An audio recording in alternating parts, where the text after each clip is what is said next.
अब आते हैं अपने लास्ट टॉपिक के ऊपर एंड दैट इज़ कैपेसिटर।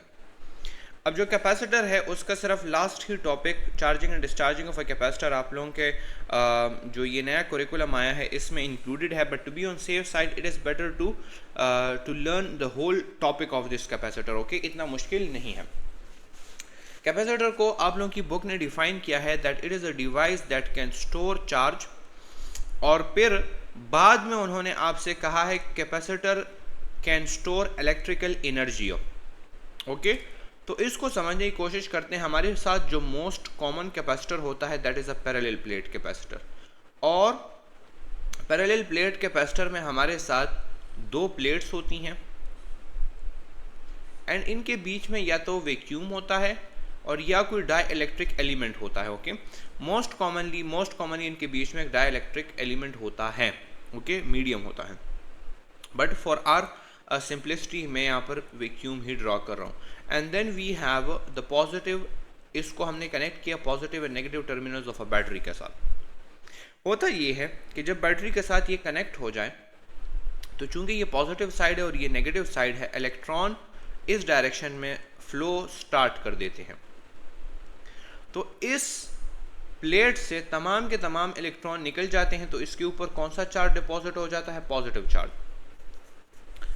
अब और इस साइड पर जब इलेक्ट्रॉन्स मोशन स्टार्ट कर देते हैं तो इलेक्ट्रॉन्स यहाँ पर डिस्पोजिट होना स्टार्ट करें, तो ये वाला प्लेट बन जाता है फुल नेगेटिव। तो अब इस प्लेट के ऊपर पॉजिटिव क्यू चार्ज डिपॉजिट हो गया है एंड इस प्लेट के ऊपर नेगेटिव क्यू चार्ज डिपॉजिट हो गया है। अब मैं अगर इस बैटरी को बंद कर दूं तो इन दो चार्जेस के बीच में, इन दो प्लेट्स के बीच में इतनी अट्रैक्शन है कि ये चार्जेस यहीं पर ही रहेंगे। ओके, चार्जेस कहीं पर भी नहीं जाएंगे। अगर मैं वोल्टेज बंद कर देता हूं तो ये पॉजिटिव और ये नेगेटिव एक दूसरे को अट्रैक्ट करेंगे और ये इसी तरह डिपॉजिटेड, सेग्रीगेटेड, सेपरेटेड रहेंगे। तो हमने कहा कि capacitor is a device that can store charge. तो कैपेसिटर ने आपके लिए एक प्लेट पर पॉजिटिव चार्ज स्टोर कर दिया, दूसरे प्लेट पर आप लोगों के लिए नेगेटिव चार्ज स्टोर कर दिया। अब इन चार्जेस के साथ क्या है? इन चार्जेस को जब हम इलेक्ट्रॉन को यहाँ से वहाँ तक लेकर गए हैं तो हमने इनके ऊपर वर्क डन किया है और उस वर्क डन के नतीजे में इन इलेक्ट्रिकल चार्जेस के साथ इलेक्ट्रिकल एनर्जी है। तो जब चार्जेस आप लोगों के पास स्टोर हो गए हैं तो इलेक्ट्रिकल एनर्जी भी आप लोगों के साथ स्टोर हो गई है। Okay, these charges have electrical energy. Charges को आपने स्टोर किया तो इलेक्ट्रिकल एनर्जी भी ऑटोमेटिकली स्टोर हो गई है। नाउ इफ यू कनेक्ट, अगर आप लोग बैटरी हटा दो, you open the circuit and you have this one plate and दूसरा प्लेट और ये आपस में कनेक्टेड नहीं है, देयर इज नो बैटरी, तो ये नेगेटिव रहेगा, ये पॉजिटिव रहेगा हमेशा के लिए। And this is the charge state of this capacitor. Okay, जैसे ही मैं इन दो वायर्स को आपस में मिलाऊंगा, यहाँ से तमाम के तमाम इलेक्ट्रॉन्स फ्लो स्टार्ट कर देंगे इन दिस डायरेक्शन एंड इस पॉजिटिव चार्ज को वो न्यूट्रलाइज कर देंगे। ओके, तो इलेक्ट्रॉन्स अगर खुद ब खुद मोशन कर रहे हैं तो इसका मतलब है कि इलेक्ट्रॉन्स के पास एक सर्टेन अमाउंट ऑफ एनर्जी मौजूद है। हमने जब इलेक्ट्रॉन्स को मोशन दी तो हमने बैटरी के जरिए उसको एनर्जी दे दी। अब जब बैटरी नहीं है इलेक्ट्रॉन्स के साथ तो वो खुद ब खुद मोशन कर रहे हैं from one plate to the other plate through the circuit, and this is actually called the discharging of the capacitor। और चूंकि इलेक्ट्रॉन्स खुद मोशन कर रहे हैं इसका मतलब है कि इलेक्ट्रॉन्स के पास एनर्जी है और इस कैपेसिटर के अंदर एनर्जी स्टोर्ड हो चुकी थी। That is how a capacitor store charges and that is how a capacitor store energy। okay? उसके बाद हमने इंपॉर्टेंट पॉइंट्स लिखे हैं कि when connected to a battery electrons from one plate transfer to the other plate. ये बात मैंने आपको समझा दी। Capacitor stops charging when its voltage becomes equal to the voltage of the battery. हाँ, इलेक्ट्रॉन्स यहाँ से मोशन जब स्टार्ट करेंगे तो जब इस वाले प्लेट के ऊपर नेगेटिव चार्ज डिपॉजिट होना स्टार्ट हो जाएगा तो उसके बाद जो न्यू इलेक्ट्रॉन्स यहाँ पर डिपॉजिट होंगे, इनके बीच में रिपल्जन होगी। अब अगर तो ये रिपल्जन कम है तो इलेक्ट्रॉन्स डिपॉजिट होते जाएंगे होते जाएंगे होते जाएंगे। एक वक्त आएगा कि जब ये रिपल्जन इतनी ज़्यादा हो जाएगी कि न्यू इलेक्ट्रॉन्स डिपॉजिट नहीं हो पाएंगे, दे वॉन्ट बी डिपॉजिटेड। उस वक्त पर अगर तो आप लोग इन दो प्लेट्स के बीच में वोल्टेज डिफरेंस देख लें, वोल्टेज डिफरेंस, तो वो इक्वल होगा to the voltage difference of the battery. कि जब प्लेट्स का वोल्टेज और बैटरी का वोल्टेज सेम हो जाता है तो तब बैटरी में इतनी ताकत नहीं होगी कि वो इलेक्ट्रॉन्स डिपॉजिट कर सके, ओके क्योंकि दोनों तरफ वोल्टेज सेम है और दोनों तरफ अगर पोटेंशियल सेम है तो हमारे पास चार्जेस फ्लो करती हैं from high potential to lower potential, okay. तो अगर बैटरी एक साइड को हाई पोटेंशियल रख रही है, दूसरे साइड को लो पोटेंशियल रख पा रही है, तब ही चार्जेस फ्लो करेंगे। लेकिन जब बैटरी और वहां पर पोटेंशियल सेम हो गया, सही है, तो चार्जेस डिपॉजिट होना बंद हो जाएगा। दीज आर सिंपल पॉइंट्स, लेकिन मैंने ज़्यादा एक्सप्लेन किए हैं ताकि आप लोगों का कॉन्सेप्ट कैपेसिटर के ऊपर बन जाए। बाकी नीचे सारा का सारा कैलकुलेशन है कैपेसिटर का, सारा का सारा ज़्यादातर आप लोगों ने इसके ऊपर जो इक्वेशंस हैं वो याद रखनी है, ओके। सो हम कहते हैं कि कैपेसिटर के ऊपर जो चार्ज स्टोर हो रहा है that is directly proportional to the voltage applied to the plates of the capacitor, okay. कि ज़्यादा वोल्टेज अगर आप अप्लाई करोगे तो ज़्यादा चार्ज उसके ऊपर स्टोर होगा, ज़्यादा अगर वोल्टेज मैंने आप लोगों को सिंपल अल्फाज में बताया था, जाउल पर कूलम। एक कूलम चार्ज को आप लोग जितनी एनर्जी दे रहे हो वो वोल्टेज है। तो अगर आप चार्जेस को ज़्यादा एनर्जी दे रहे हो तो ज़्यादा चार्जेस एकमुलेट हो पाएंगे, अगर आप चार्जेस को कम एनर्जी दे रहे हो तो कम चार्जेस डिपॉजिट होंगे। तो जितनी ज़्यादा वोल्टेज होगी उतने ज़्यादा चार्जेस वो होंगे। अब इसको इक्वेशन फॉर्म में कन्वर्ट करने के लिए हमने इसमें एक कांस्टेंट लगा दिया, तो हमारे पास इक्वेशन बन जाती है Q is equal to CV। Now C is the proportionality constant and इसको हम कहते हैं कैपेसिटेंस ऑफ दैट कैपेसिटर। याद रखना कि यहाँ से बाज़ औकात लोग कैपेसिटेंस का जो ये फार्मूला निकालते हैं कि capacitance is equal to Q by V। Capacitance is a constant and it is not dependent upon the Q and it is not dependent upon the V। ऐसा ना हो कि कहीं पर आप ये समझ बैठें कि capacitance is directly proportional to the charge and capacitance is inversely proportional to the voltage। हरगिज़ भी ऐसा नहीं है। कैपेसिटेंस हर मटेरियल के लिए आप लोगों के पास डिफरेंट होगी and that is a constant quantity. Constant quantity in चीज़ों पे डिपेंड नहीं करती, ओके। किस चीज़ के ऊपर डिपेंड करती है वो हम बाद में पढ़ते हैं, ओके। बट Q और V के ऊपर डिपेंड नहीं करती। अगर डिपेंड कर रही होती तो फिर हम इसको एज अ कांस्टेंट Q इस्तेमाल कर रहे होते, ओके। और नेक्स्ट इन्फॉर्मेशन MCQ के लिए जो इंपॉर्टेंट है वो ये है कि net charge on a capacitor is always zero. और उसकी वजह ये है कि जितना आप लोगों के पास यहाँ पर पॉजिटिव Q चार्ज डिपॉजिट होता है उतना ही यहाँ पर नेगेटिव Q चार्ज डिपॉजिट हो जाता है। तो अगर आप टोटल चार्ज की बात कर रहे हो तो वो आप लोगों के पास जीरो हो जाता है, because cancel out each other. Next जो इंपॉर्टेंट बात है वो ये है कि AC can pass through a capacitor and direct current can not pass through a capacitor. ये जरा समझने की बात है। AC सर्किट में हमारे पास करंट की डायरेक्शन जो होती है, डायरेक्शन वो चेंज हो रही होती है, ओके, इट इज चेंजिंग। तो ये आप लोगों के पास एक कैपेसिटर है, एक सेकंड में आप लोगों के पास 50 बार AC करंट इस डायरेक्शन से इस डायरेक्शन में आता है। तो हमारे पास क्या हो जाता है, ये साइड अगर हम कहें इलेक्ट्रॉन्स डिपॉजिट हो रहे हैं तो this side becomes negative and that side becomes positive. फिर अगले हाफ साइकिल में AC करंट इस साइड से आता है तो कैपेसिटर डिस्चार्ज हो जाता है, दोनों के ऊपर चार्जेस जीरो हो जाती हैं एंड देन ये वाला साइड नेगेटिव हो जाता है, फिर ये वाला साइड पॉजिटिव हो जाता है। ओके। फिर दोबारा इस साइड से जब AC आता है तो दोनों साइड्स ज़ीरो हो जाते हैं, यानी न्यूट्रलाइज हो जाते हैं, डिस्चार्ज हो जाता है कैपेसिटर। फिर ये नेगेटिव हो जाता है, वो पॉजिटिव हो जाता है। तो AC में कैपेसिटर चार्ज डिस्चार्ज हो रहा होता है और सर्किट के ऊपर कोई असर नहीं पड़ा होता, यानी सर्किट को वो ब्लॉक नहीं कर रहा होता। इलेक्ट्रिक करंट एक डायरेक्शन से आता है, फिर इलेक्ट्रिक करंट दूसरे डायरेक्शन से आता है, तो इलेक्ट्रिक करंट हमारे पास AC में बंद नहीं होता ड्यू टू अ कैपेसिटर। लेकिन AC में हमारे पास ये एक सर्किट है, इस डायरेक्शन से जब DC करंट आ जाए हमारे पास, तो ये वाला साइड नेगेटिव हो जाता है, ये वाला साइड हमारे पास पॉजिटिव हो जाता है।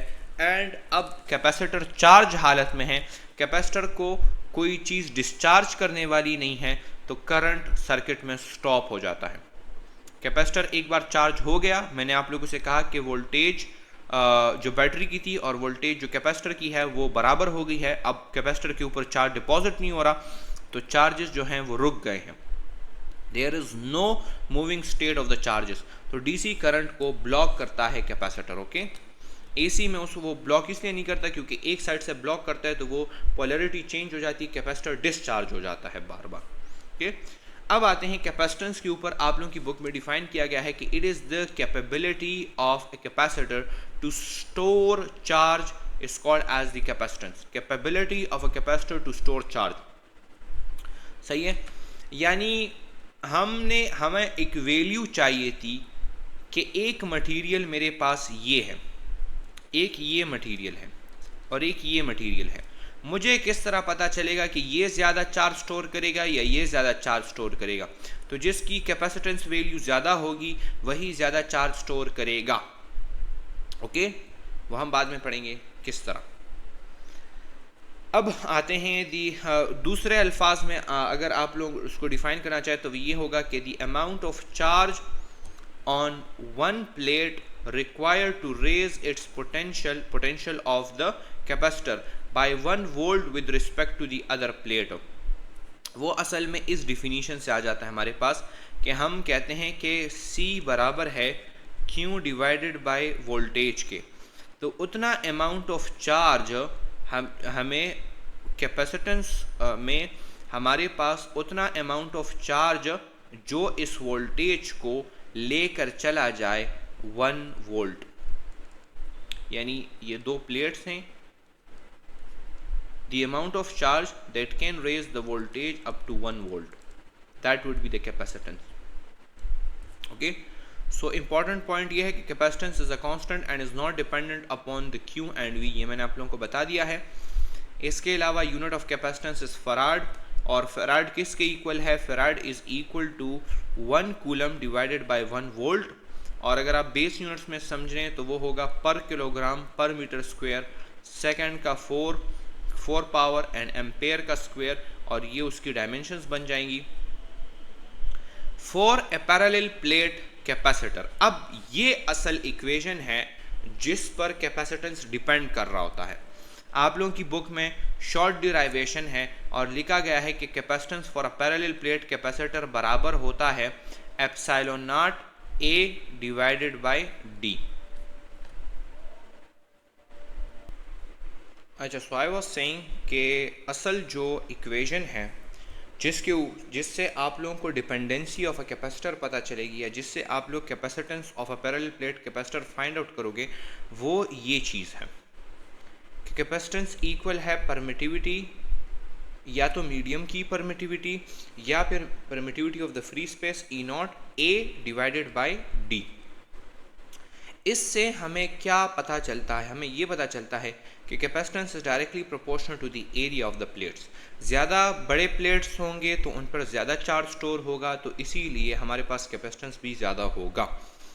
Capacitance is direct inversely proportional है। अच्छा, ये to the distance between the plates, distance ये प्लेट्स एक दूसरे के करीब होंगे तो इनका आपस में अट्रैक्शन ज़्यादा होगा, इसीलिए स्ट्रॉन्ग इलेक्ट्रिक फील्ड प्रोड्यूस होगा, ज़्यादा एनर्जी स्टोर होगी एंड ज़्यादा आसानी के साथ चार्जेस जो है तो वो जकड़े रहेंगे एक दूसरे के साथ। ओके, बजाय इसके कि अगर आप लोगों के पास प्लेट्स एक दूसरे से काफ़ी दूर हैं, इफ़ दी प्लेट्स आर, अगर इनको मैं यहाँ से ज़रा साफ कर दूँ, हाँ अच्छा, प्लेट्स मैंने आप लोगों से कहा था कि ये प्लेट्स जो हैं इन एक पर नेगेटिव चार्ज और दूसरे के ऊपर पॉजिटिव चार्ज, तो ये एक दूसरे में इनकी एक अट्रैक्शन है, सही है, और उस अट्रैक्शन की वजह से ये चार्जेस, ये कैपेसिटर स्टोर्ड फॉर्म में रहता है। अब अगर तो इन प्लेट्स को आप लोग दूर लेके जाओ तो बीच की अट्रैक्शन कम हो जाएगी ना, तो ये चार्जेस यहाँ पर इनके बीच में जब अट्रैक्शन ही नहीं होगी तो चार्जेस यहाँ पर रहेंगे नहीं, चार्जेस वापस ये कैपेसिटर आसानी के साथ डिस्चार्ज होता जाएगा। तो इसमें हम ये कह सकते हैं कि कम चार्जेस ये स्टोर कर पाएगा, ज़्यादा से ज़्यादा चार्जेस ये स्टोर नहीं कर पाएगा, तो कैपेसिटेंस आपकी कम हो गई है।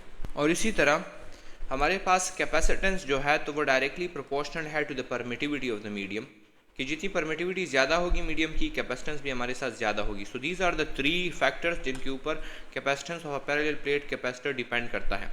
अब जब हम लोग इसमें डाई इलेक्ट्रिक प्लेस कर दें तो जिस तरह ये चीज़ हम लोगों ने फाइंड आउट की थी फॉर द इलेक्ट्रिक फोर्स, फिर हम लोगों ने फाइंड आउट की थी for the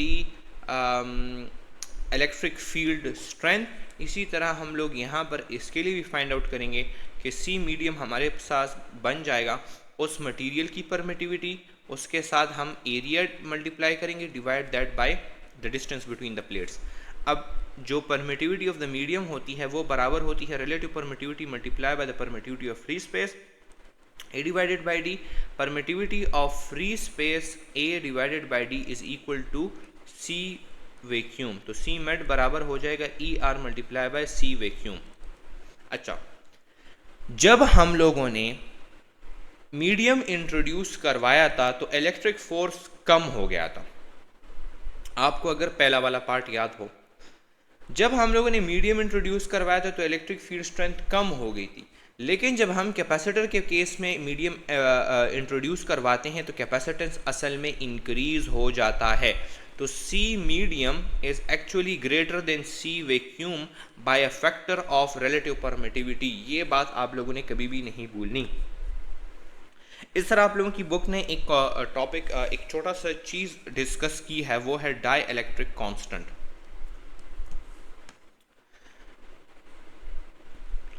now what is dielectric constant, वो खुद आप लोग को डिफाइन करते हैं। वो कहते हैं कि the ratio of the capacitance of a parallel plate capacitor when dielectric is present to the capacitance when no dielectric is present. असल में हमारे साथ जो मीडियम होता है ना, उसको हम लोग डाइलेक्ट्रिक कहते हैं, ओके। और ये जो रिलेटिव परमिटिविटी होती है इसको हम लोग डाइलेक्ट्रिक कांस्टेंट कहते हैं। तो यहीं से अगर हम C वैक्यूम को C मीडियम के ऊपर डिवाइड करें तो हमारे साथ ये चीज़ आ जाती है। सो डाइलेक्ट्रिक कांस्टेंट बराबर होता है permittivity of the parallel plate capacitor जब इसके बीच में कोई मीडियम ना हो, the capacitance of a parallel plate capacitor divided that by the capacitance of a parallel plate capacitor when there is actually a medium present, okay. इसके बाद हम लोग नेक्स्ट टॉपिक के ऊपर जाते हैं and that is actually the energy stored in a capacitor. आप लोगों की बुक ने 3 equations energy stored in a capacitor की दी हैं।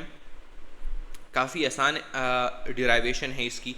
पहले वाली की डेराइवेशन आप लोगों ने बुक से देख लेनी है एंड दैट इज के potential energy is equal to half QV। जब हमारे पास इसी को जब आप लोग याद कर लो तो इसी से आप लोगों के पास सेकंड इक्वेशन आएगी, Q बराबर है CV की। तो जब ये लोग आप इसमें पुट कर दोगे तो आप लोगों के पास आ जाएगी हाफ पोटेंशियल एनर्जी बराबर है हाफ CV स्क्वायर के, okay.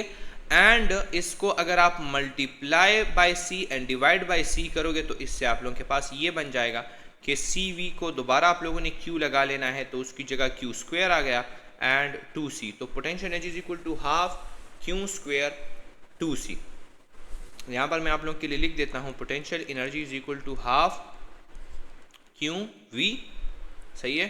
Potential energy is equal to half CV square and potential energy is equal to half Q square divided by C।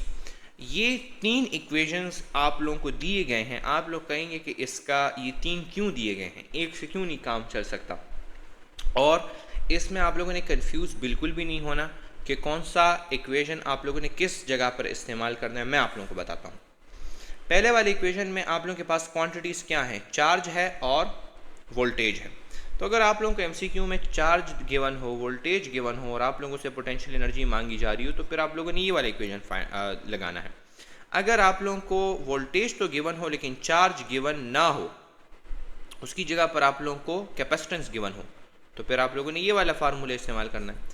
अगर आप लोगों को कैपेसिटेंस तो गिवन हो लेकिन वोल्टेज गिवन ना हो और चार्ज गिवन हो, तो फिर आप लोगों ने ये वाला फार्मूला इस्तेमाल करना है। So simple is that, okay.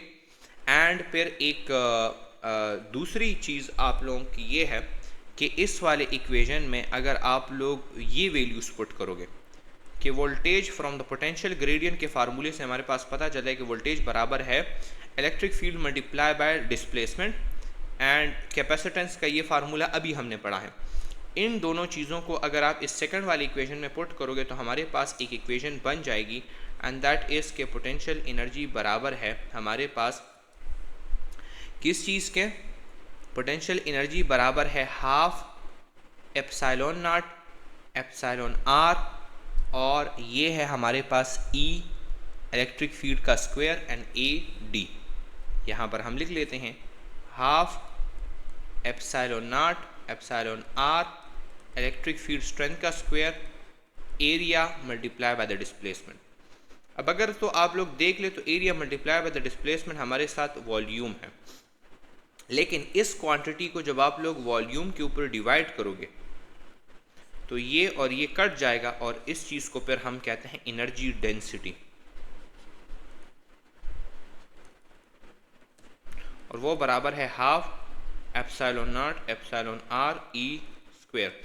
Energy density आप लोगों ने यहाँ से याद रखनी है कि बाय इटसेल्फ डेंसिटी का मतलब होता है मास पर वॉल्यूम, लेकिन एनर्जी डेंसिटी का मतलब है एनर्जी पर वॉल्यूम, ओके। अच्छा, इसके बाद कुछ 3 इंपॉर्टेंट केसेस हैं कैपेसिटर्स के लिए जो कि आप लोगों ने याद रखनी है, and that is actually for the fact के आप लोगों ने किस जगह पर कौन सी इक्वेशन लगानी है, और फिर उसमें अच्छा, सो आई वाज सेइंग के 3 इंपॉर्टेंट केसेस हैं जो कि आप लोगों ने सीख लेने हैं। उसके बाद ये 3 इक्वेशंस को इस्तेमाल करना आप लोगों के लिए आसान हो जाएगा, एंड इसके रिलेटेड अगर कोई एमसीक्यू आता है तो वो भी आप लोगों के लिए आसान होगा।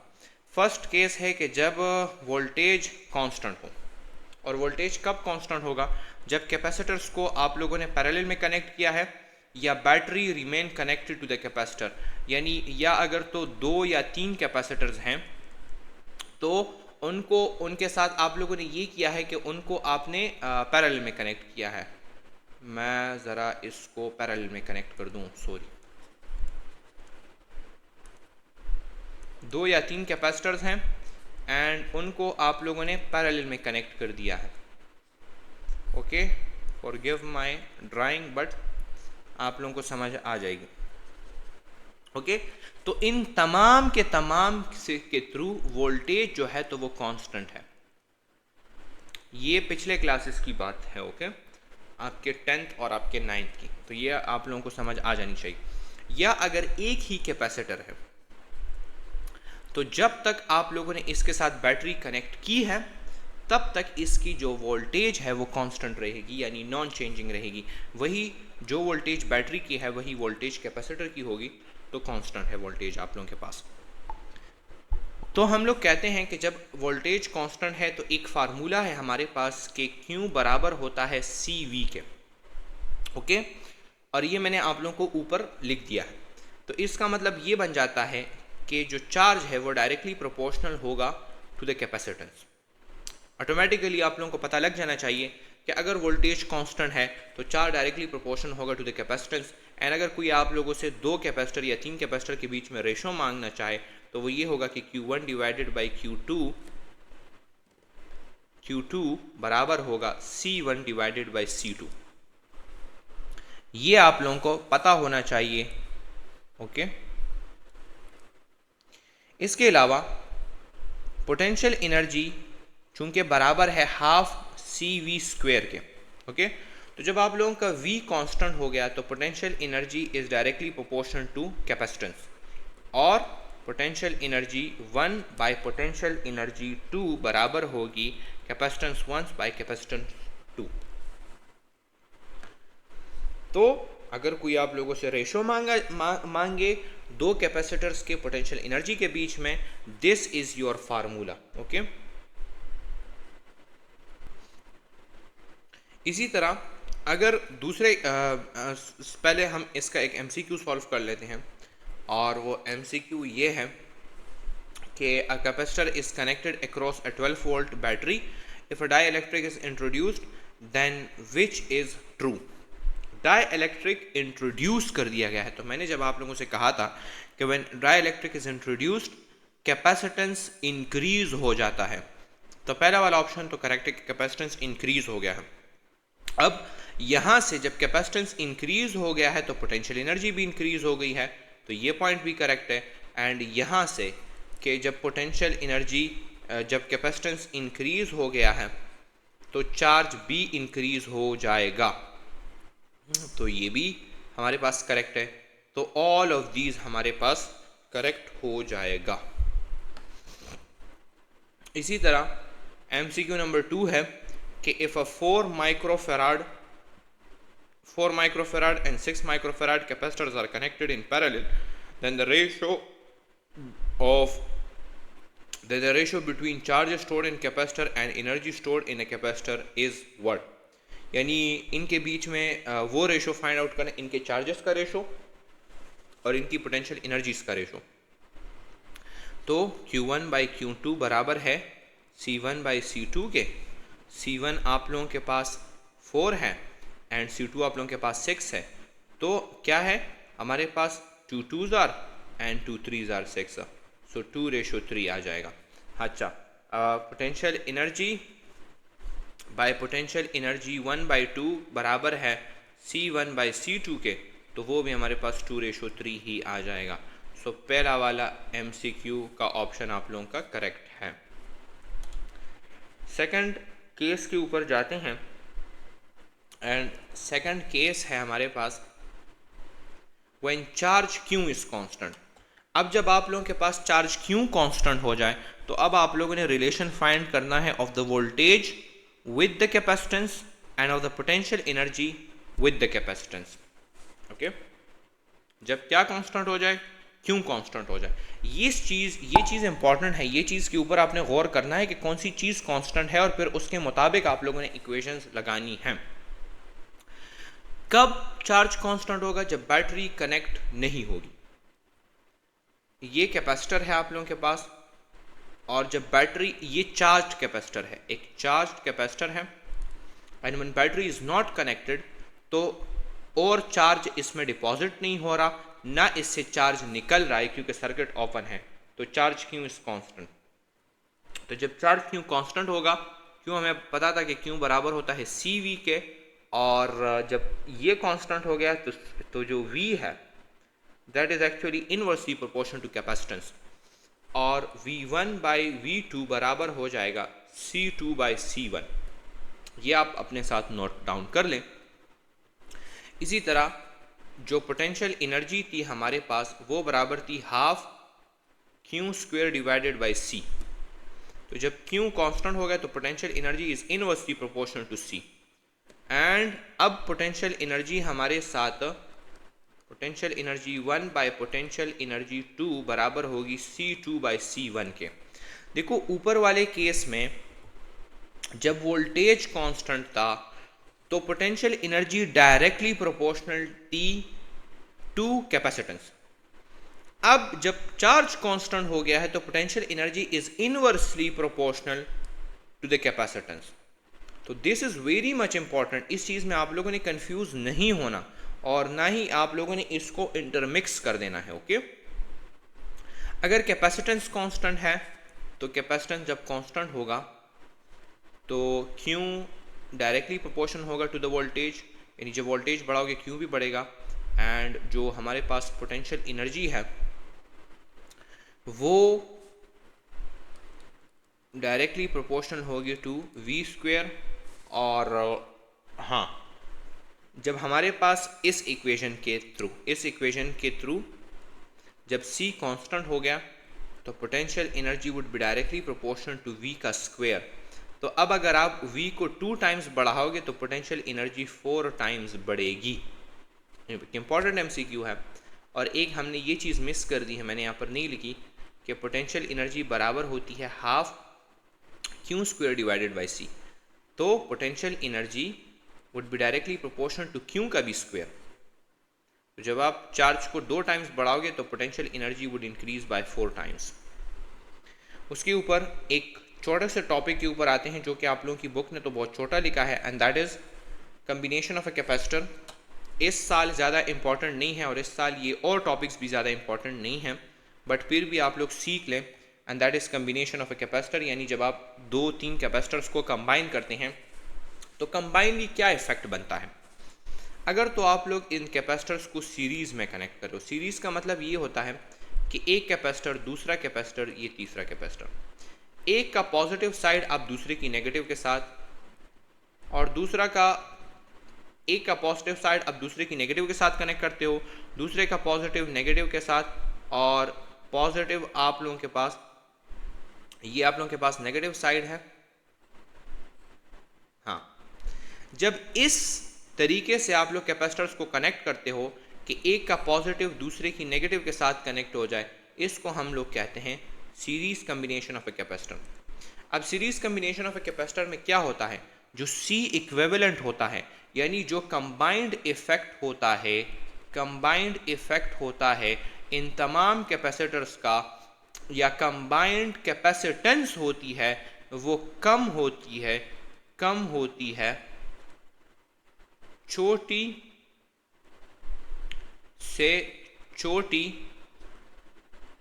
Sorry for my Urdu, capacitance से। यानी अगर इसकी अपनी कैपेसिटेंस हमारे पास लेट्स से 4 फैराड थी, इसकी अपनी कैपेसिटेंस 2 फैराड है और इसकी अपनी कैपेसिटेंस 6 फैराड है, तो जो कंबाइंड कैपेसिटेंस होगी वो 2 फैराड से कम होगी। यानी मिनिमम कैपेसिटेंस से भी कम कैपेसिटेंस आप लोगों के पास आएगी। तो अब आते हैं कि आपने सीरीज़ में इक्विवेलेंट कैपेसिटेंस किस तरह फाइंड आउट करनी है। तो सीरीज़ में इक्विवेलेंट कैपेसिटेंस फाइंड आउट करने के लिए अगर तो आप लोगों को कैपेसिटर्स दिए हों और all of them have the same capacitance, okay, तो उस वक्त आप लोग ये वाला फार्मूला इस्तेमाल कर सकते हैं C/N। यदि अगर आप लोगों को 5 कैपेसिटर्स दिए हैं और सबके जो कैपेसिटेंस है वो 2 माइक्रो फैराड है या फैराड है सिंपली, तो आपने C इक्विवेलेंस को लिख देना है 2 डिवाइडेड बाय 5, यानी N वो नंबर ऑफ कैपेसिटर्स एंड 2 जो है तो तमाम के जो कॉमन कैपेसिटेंस है, जो सेम वैल्यू है, वो आप लोगों ने यहाँ पर लगा देनी है and you will get your answer. उसके अलावा अगर तो आप लोगों को 2 कैपेसिटर्स दिए गए हैं एंड कैपेसिटेंस की वैल्यू डिफरेंट है, देन ये वाला इक्वेशन इस्तेमाल आप करें कि C equivalence is equal to C1 C2 divided by C1 plus C2, okay. दोनों की कैपेसिटेंस की वैल्यू आप लोग इसमें पुट करें, you will get the answer. ये असल में it is a simplified version of this one, 1 by C1 plus 1 by C2। इसका जब आप लोग LCM लोगे एंड इसको आप सिंप्लीफाई करोगे तो वो इस चीज़ में बन जाता है। तो आप लोग की आसानी के लिए you can use this equation, इस इक्वेशन से भी हो जाएगा बट इस इक्वेशन से ज़्यादा आसानी के साथ होगा। And then there is the normal equation कि अगर तो मोर देन 2 वैल्यूज़ हों और डिफरेंट भी हों तो फिर आप लोगों ने ये वाला इक्वेशन फाइंड आउट कर देना है या ये इक्वेशन इस्तेमाल कर देना है, सॉरी। इन सीरीज़ हमारे साथ जो चार्ज क्यों होता है दैट रिमेंस कांस्टेंट, ये मैंने आप लोगों को बता दिया है। और इसीलिए फिर आप अगर चार्ज जो कैपेसिटर नंबर 1 से गुजर रहा है और चार्ज जो कैपेसिटर नंबर 2 से गुजर रहा है उसका अगर आप रेशो निकालोगे तो दैट वुड इक्वल टू 1, क्योंकि सेम चीज़ है, अगर आप डिवाइड करोगे तो उसका वैल्यू उसके जवाब आपको 1 ही आएगा। वोल्टेज अक्रॉस ईच कैपेसिटर क्या होगा, तो वोल्टेज जो है तो वो डिफरेंट होगा and voltage is inversely proportional to the capacitance, ऊपर हमने पढ़ लिया है। तो जिस कैपेसिटर की कैपेसिटेंस कम होगी उसके थ्रू वोल्टेज ड्रॉप ज़्यादा आएगा, वोल्टेज ड्रॉप। ओके, जिसकी कैपेसिटेंस कम होगी उसके थ्रू वोल्टेज ड्रॉप ज़्यादा आएगा, जिसकी कैपेसिटेंस ज़्यादा है उसके थ्रू वोल्टेज ड्रॉप कम आएगा। एंड जो आप अगर फाइंड आउट करना चाहें कि कैपेसिटर नंबर 1 से कितना वोल्टेज ड्रॉप आ रहा है, तो उसके लिए आप लोगों ने ये इक्वेशन लगाना है कि capacitance of the second capacitor divided by capacitance of first capacitor plus capacitance of the second capacitor multiply this by the voltage of the battery, इस इक्वेशन के साथ। और V2 फिर हो जाएगा C1 divided by C1 plus C2 और V। ये equations है, इनको आप लोगों ने रटा कर लेना है, इनके ऊपर MCQs सॉल्व हो जाती हैं। ओके, MCQs बाज़ औक़ात आप लोगों से पूछी जाएंगी, और कि आप लोगों को सीरीज़ में दो कैपेसिटर्स कनेक्टेड हैं, ये वोल्टेज है बैटरी की, ये उन दोनों की कैपेसिटेंस है, आप लोग मुझे बताएं कि कैपेसिटर नंबर 1 से कितना वोल्टेज ड्रॉप आ रहा है। ओके, इसी तरह पैरेलल का भी यही है। पैरेलल में असल में ये होता है कि जो इक्विवेलेंस कैपेसिटेंस है, ये जो कंबाइन इफेक्ट होता है वो ग्रेटर होता है from the maximum capacitance. Okay, तो अगर पैरेलल में आपने 3 कैपेसिटर्स कनेक्ट किए हैं, 2 फेराड, 6 फेराड और 12 फेराड, तो जो C इक्विवेलेंस होगा यानी जो इनका कंबाइन इफेक्ट होगा वो ग्रेटर होगा देन 12 फेराड, इनके मैक्स से भी ग्रेटर होगा। ओके, और सिंपली अगर तो आप लोगों को n नंबर ऑफ कैपेसिटर्स दिए हैं, n number of capacitors and same with the same capacitance, तो फिर आप लोगों ने फार्मूला इस्तेमाल करना है C equivalence is equal to NC। तो सिंपली आप लोगों ने नंबर ऑफ कैपेसिटर्स को मल्टीप्लाई कर देना है with their capacitance. C equivalence बराबर हो जाएगा C1 plus C2 plus C3, ये उस केस में अगर वैल्यूज़ आपको डिफरेंट दी गई हों। पैरेलल में हमारे साथ वोल्टेज कांस्टेंट रहता है, तो जो हमारे साथ चार्ज होगा वो डायरेक्टली प्रोपोर्शनल होगा टू द कैपेसिटेंस। जितना ज़्यादा कैपेसिटेंस होगी उस कैपेसिटर में उतना ही ज़्यादा चार्ज स्टोर होगा। अच्छा, और अगर आप लोगों से ये पूछा जाए कि कैपेसिटर नंबर 1 में कितना चार्ज स्टोर होगा, तो उसको फाइंड आउट करने के लिए C1 divided by C1 plus C2 multiply by the total charge, and इसी तरह Q2 बराबर हो जाएगा C2 divided by C1 plus C2 multiply by the total charge. तो ये कुछ इक्वेशंस हैं, ये आप लोग इस साल तो इतने इंपॉर्टेंट नहीं होंगे, but it's better to learn them and it's better to memorize. अब आते हैं अपने लास्ट टॉपिक के ऊपर, और वो है charging and discharging of a capacitor. सिर्फ यही एक टॉपिक कैपेसिटर में से आप लोगों के कुरिकुलम में एडेड है, लेकिन मैंने आप लोगों को पूरा का पूरा कैपेसिटर पढ़ा दिया है just to be on the safe side, तो आप लोग भी पढ़ लीजिए। इतना कोई बड़ा टॉपिक है नहीं और इंटरेस्टिंग टॉपिक है, इसलिए चार्जिंग एंड डिस्चार्जिंग को हम कंपैरिजन में पढ़ते हैं।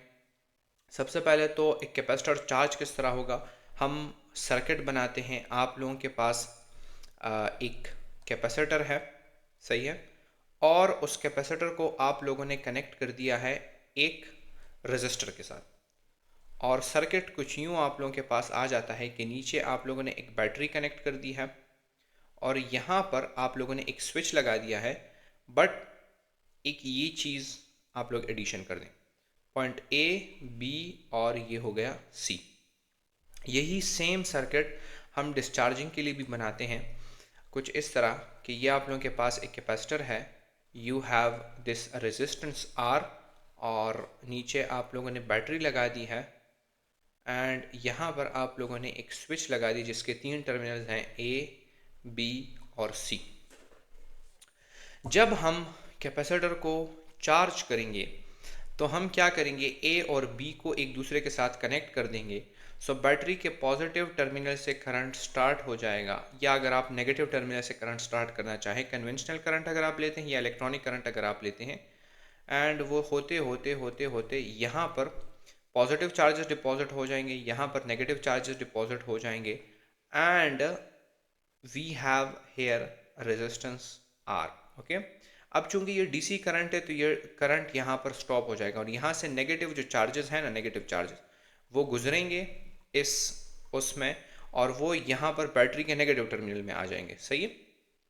अब कैपेसिटर हमारे पास चार्ज हो चुका है।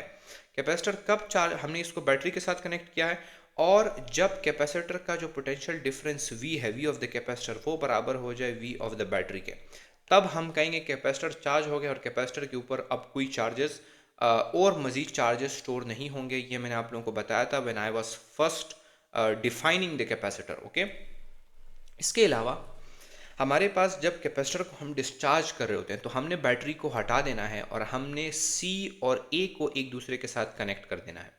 अब क्या होगा कि कैपेसिटर के ऊपर जो पॉजिटिव और नेगेटिव चार्ज थी तो वो कैपेसिटर दे देगा इस रेजिस्टेंस को, और रेजिस्टेंस उसको इस चार्जेस को इस्तेमाल करके हीट एनर्जी प्रोड्यूस हो जाएगी। ओके, सो कैपेसिटर क्या हुआ, कैपेसिटर आपका डिस्चार्ज हो गया है। इस वक्त बैटरी आप लोगों ने हटा दी है और कैपेसिटर आप लोगों का डिस्चार्ज हो गया है।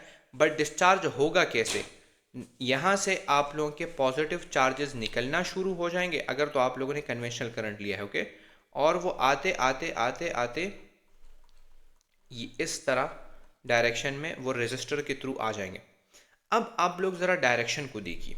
Okay, I want you to focus on the direction of the charge.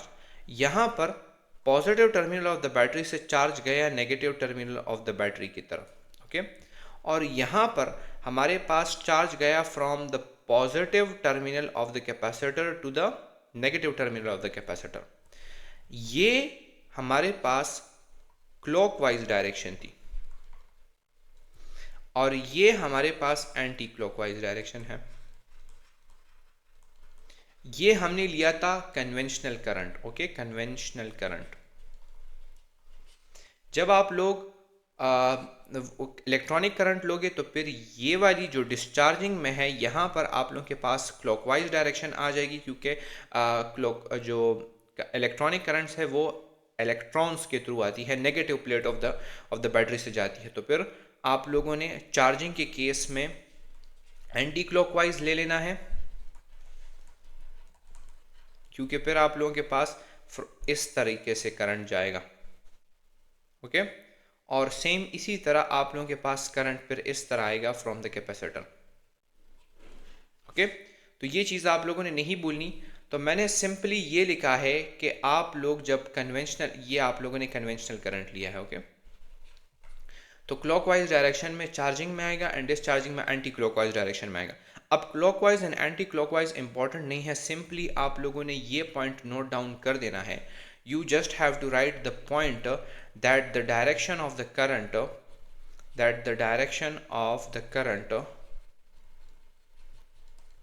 during charging and discharging is opposite। बस, चाहे एंटी क्लॉकवाइज हो क्लॉकवाइज हो, वो चीज़ ज़्यादा इंपॉर्टेंट नहीं है। जो चीज़ ज़्यादा इंपॉर्टेंट है वो यही है कि direction of the current opposite होगी। ओके, यहाँ तक बात आप लोगों की क्लियर हो गई है। अब आप लोगों की बुक में एक टर्म यूज़ किया गया है and that is the time constant, जिसको कहा गया है RC। तो टाइम कांस्टेंट अगर हम मैथमेटिकली देखें तो mathematically it is just the product of capacitance and resistance in a circuit. Okay, product of capacitance and resistance, और इसको हम लोग डिनोट करते हैं टा से, और वो बराबर है resistance multiplied by capacitance, RC है। RC is a time constant. और अगर हम यूनिट की तरफ जाएं तो यूनिट आप लोगों के पास बन जाएगा ओहम मल्टीप्लाई बाय फेराड, और ये चीज़ इक्वल होती है सेकंड के। अब क्योंकि ये टाइम कांस्टेंट है, टाइम कांस्टेंट हर एक सर्किट के लिए अलग होता है और वो डिपेंड करता है उस सर्किट के अंदर कैपेसिटर जो लगा है और उस सर्किट के अंदर जो रेजिस्टर लगा है। ओके, अब टाइम कांस्टेंट को डिफाइन किस तरह किया जाता है? For charging of a capacitor, the RC is defined as the time during which 63% of the maximum charge of the max charge is stored on a capacitor. जब आप लोग कैपेसिटर को चार्ज कर रहे हो तो लेट्स से हम कहें कि मैक्सिमम वैल्यू जो मैक्सिमम चार्जेस एक कैपेसिटर में आ सकते हैं वो है हमारे पास 100। ओके, जब आप लोग चार्ज कर रहे हो तो जितने टाइम में 63 चार्जेस उस कैपेसिटर के अंदर स्टोर हो जाए, that is 63% of the total. And इस टाइम को आप लोग कहोगे RC या टाइम कांस्टेंट। ओके, सेम इसी तरह हम लोग डिफाइन करते हैं फॉर डिस्चार्जिंग के the time during which which 63% of the max charge is discharged। सही है, यानी अगर एक कैपेसिटर के ऊपर 100 चार्जेस थे तो अब जब आप लोग उसको डिस्चार्ज कर रहे हो और इस 100 में से 63 निकल जाएं तो उतने टाइम को आप लोग RC कहोगे of that circuit. Okay, discharging के लिए इसको आप लोग एक अलग तरीके से भी डिफाइन कर सकते हो, एंड दैट इज के the time after which 37% of the max charge is left on a capacitor।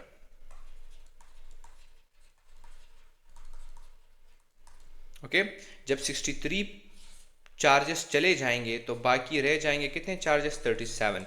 तो वो टाइम जिस टाइम के बाद 37 चार्जेस कैपेसिटर के ऊपर रह जाएं, तो ये एक टाइम कांस्टेंट है। और इस टाइम कांस्टेंट हमें कुछ चीज़ें बताता है कि अगर एक कैपेसिटर का हमारे पास अच्छा, मैं आप लोगों को बता दूं जो रिलेशन हमारे पास है ना, ये है कि time constant is inversely proportional to the charging rate. And यहां से अगर आप लोग देखें तो time constant is also inversely proportional to the discharging rate. और इस बात को आप लोगों ने पक्का याद कर लेना है, ये अपने दिमागों में आप लोगों ने बिठा लेना है। ओके, इसको आप लोगों ने नहीं भूलना। और इसको हम लोग ज़रा ग्राफ्स के ज़रिए समझने की कोशिश करते हैं। ग्राफ्स, एंड इस डायरेक्शन में भी है ग्राफ्स। ओके, होता क्या है हमारे पास एक है चार्ज की एक्सेस और एक है टाइम की एक्सेस। तो this is the charge axis and this is the time axis. Same इसी तरह एक हमारे पास चार्ज की एक्सेस है और एक हमारे पास टाइम की एक्सेस है। ओके, हम दो कैपेसिटर्स को कंपेयर कर रहे हैं of different time constant. Okay, दो कैपेसिटर्स हम लोगों ने सर्किट में कनेक्ट किए हैं और हम डिफरेंट टाइम कांस्टेंट के लिए उसके चार्ज और टाइम का हम लोग ग्राफ नोट कर रहे हैं। तो चार्जिंग के वक्त में एक का ग्राफ हमारे पास कुछ यूँ आया और एक का ग्राफ हमारे पास कुछ यूँ आया। ओके, इसी तरह सेम हमारे पास जब हम लोग डिस्चार्ज कर रहे थे तो एक का ग्राफ हमारे पास कुछ यूँ आया और एक का ग्राफ हमारे पास कुछ यूँ आया। ओके, अब एक तो ये पॉइंट आप लोग लिख ले मेरे साथ कि the charge increases exponentially. Charge increases or decreases in case of discharging exponentially। Exponential का मतलब यही होता है कि ग्राफ जो आप लोगों के पास आता है that is a curve. Curve का मतलब ये होता है कि इनिशियल स्टेजेस में या तो वो तेज़ होता है बाद में स्लो हो जाता है, या पहले स्लो होता है बाद में तेज़ हो जाता है। यानी जो ग्राफ है वो चेंजिंग है, that is not a constant graph, that is not a linear graph. तो उस ग्राफ को हम एक्सपोनेंशियल ग्राफ कहते हैं। सबसे पहले तो ये बात आप लोगों ने लिखनी है कि चार्ज स्टोरेज या charge discharging that is exponential with time. Okay, अब हम लोग इस ग्राफ्स पे ख़ुद को समझाने की कोशिश करते हैं।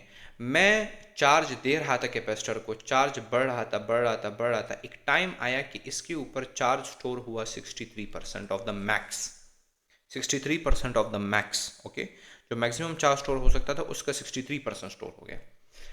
इस जगह पर मैंने कट लगाया। ओके, ये कट पहले वाले कैपेसिटर नंबर 1 को and this is capacitor number 2 को इस जगह पे कट कर रहा है।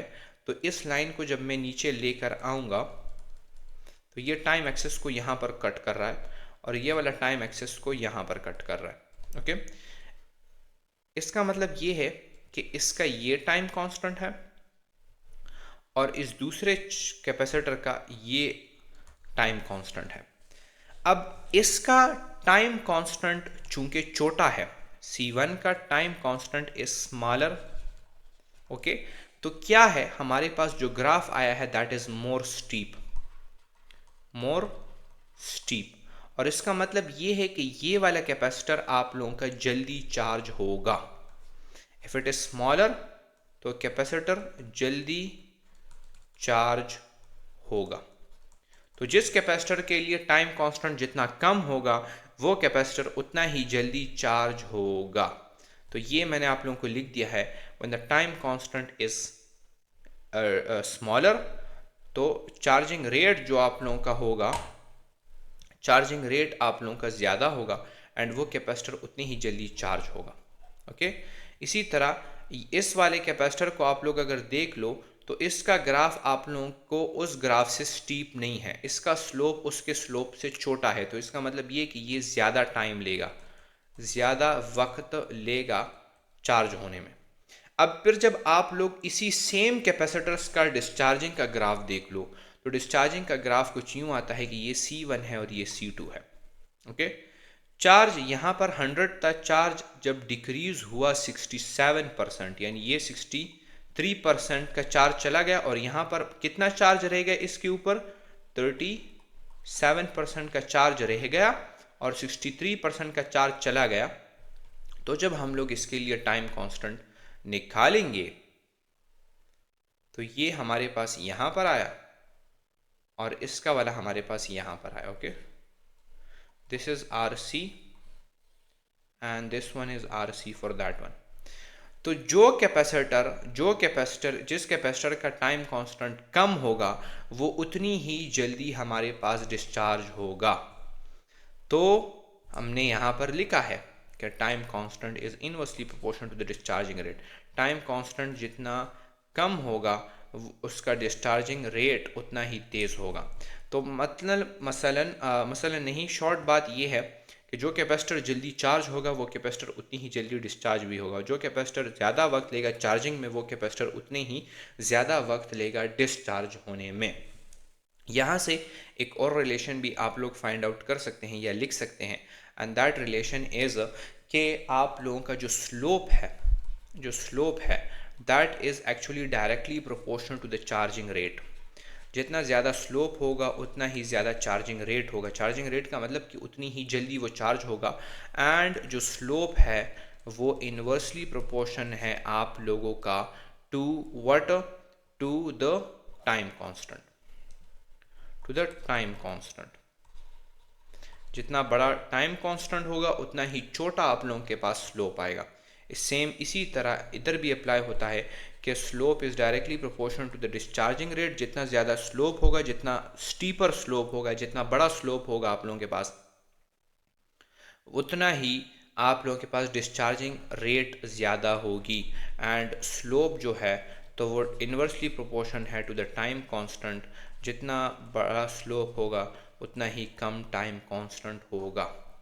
अब एक और इंफॉर्मेशन आप लोग निकाल सकते हो and that is charge at any instant, at any instant on capacitor. यानी अगर मैं आपको एक टाइम दूं तो आप मुझे बता दो कि इस स्पेसिफिक टाइम के ऊपर कैपेसिटर के प्लेट्स के ऊपर कितना चार्ज स्टोर हो चुका है या कितना चार्ज वहाँ से, हाँ, कितना चार्ज स्टोर्ड है। ओके, तो ड्यूरिंग चार्जिंग आप लोग निकाल सकते हो Q बराबर है, यानी जितना चार्ज कैपेसिटर्स के ऊपर स्टोर्ड है वो बराबर है Q नॉट, जो ओरिजिनल अमाउंट था या जो maximum amount of charge store हो सकता है, 1 माइनस ई।